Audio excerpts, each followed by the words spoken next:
भोजपुरी में एगो कहावत बा कि धन के बढ़ल ठीक लेकिन मन के बढ़ल ना ठीक। यही पर आधारित एगो छोटा सा घटना रउरा लोग के सुनावत तनी। ये आसे पास के घटना हो, नाम ना ले। एक जना नौकरी वाला रहले। नौकरी पर उनका बड़ा घमंड रहे। अच्छा पैसा कमा, सरकारी नौकरी रहे। दूगो उनकर बेटा भइलो।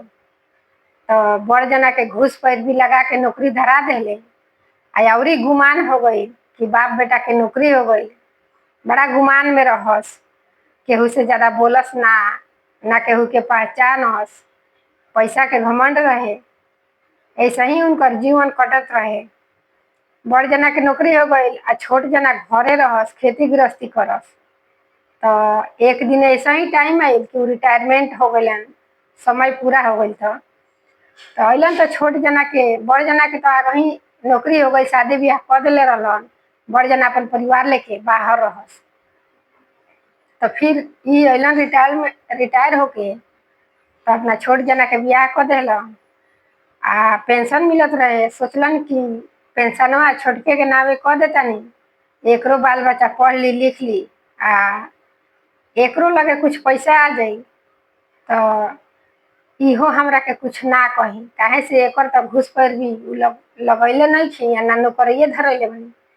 तो अपना नजर में, माने अपना बेटा के नजर में अच्छा बने खातिर अपन पैसा कौड़ी जे भी रहे सब दे देलन आ ठीक ठाक चलत रहे। लेकिन ई बात उनका बड़ लड़का के पता चल गई। बड़ लड़का बार बार फोन करस कि पेंशन के पैसा का होता, ओमे हमरो हिस्सा भई, हमरो के दो। तो ई कहलन ठीक बा, आओ घरे बैठ के बात कइल जाई। तो ऐसे ही एक बार घरे अइले आ पेंशन के लेके बात होखे लागल। बात विवाद धीरे धीरे बहुत बढ़ गई। इतना बढ़ गई कि बड़ जना बड़ा क्रोधित हो गइलन आ लगलन अपना बाबूजी के मारे। बड़ा मार मरलन, इतना मार मरलन कि हॉस्पिटल ले जाते उनका बाबूजी के जान चल गई। आ ई सुनलन कि हमार बाबूजी नइखन ए दुनिया में, तो फरार हो गया। लेकिन चर्चा धीरे धीरे फैल गई। लोग लागल कहे कि पेंशन खातिर अपना बाबूजी के मार देहलस। तो ऐसे ही लुक छिप के कुछ दिन रहलन। लेकिन शासन प्रशासन के पता चल गई। तुरंत उनके धर पकड़ के जेल में ले जाके बाप के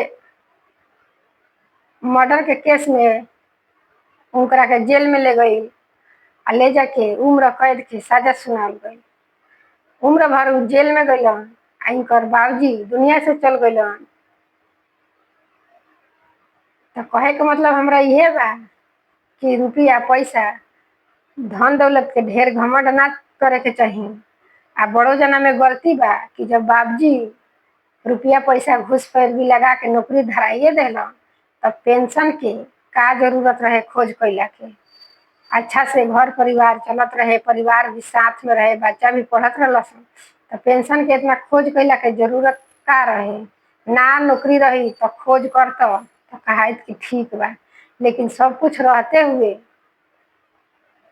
सब बर्बाद हो गई, तनी तनी के लालच में आ घमंड के चक्कर में। यही से कुछ भी धन दौलत कुछ भी आवे, ढेर घमंड ना करे के चाही आ ना ढेर लालच करे के चाही। ये कहानी रउआ लोग के कैसन लगल? अच्छा लागल होई तो चैनल के सब्सक्राइब करें लो आ वीडियो के तनी शेयर कर दें लो, ताकि औरो लोग सतर्क रहो। बाकी रउआ लोग के नमस्कार, प्रणाम।